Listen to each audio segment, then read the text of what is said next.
guys, we got another video for you today. Today we're going to help you troubleshoot if your cutter head is losing power on your machine. Here we have a GT25, which is more of the common machine. If your cutter head is losing power, if you're losing your charge pump, a way to check to see if your pump is bad or your motor is bad, you have to isolate the motor from the pump.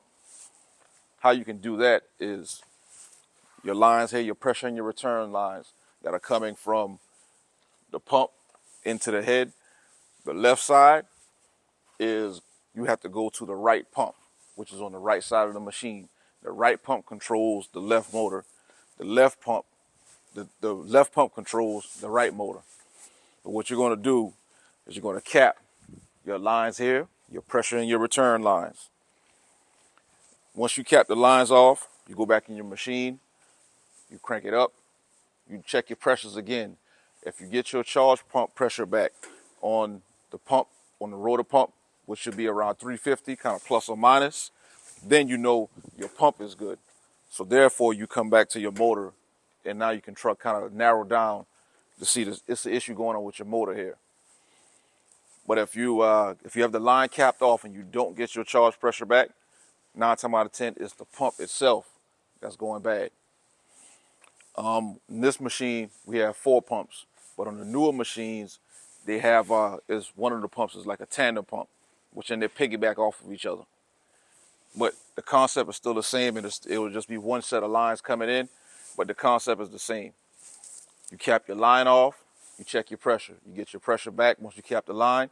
The pump itself is good. The issue will be the motor. But on the machines that have one set of lines coming in, once you get here to determine which motor is bad, you can come into the middle. Inside of the head here, you can cap the line off inside of the head because these 2 pumps are connected. Coming into the manifold block that's in the head, you have your pressure and your return. You just cap your line off, and you have it's a T in here also that connects both motors together.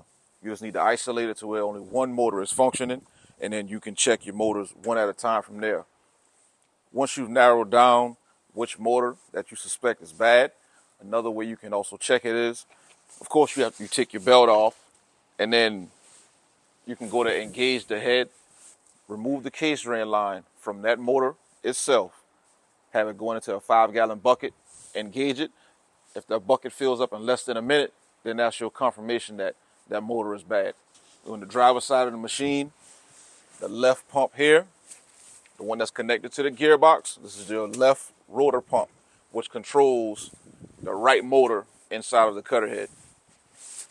The one on the right side, on the passenger side of the machine, controls your left motor that's in the cutter head.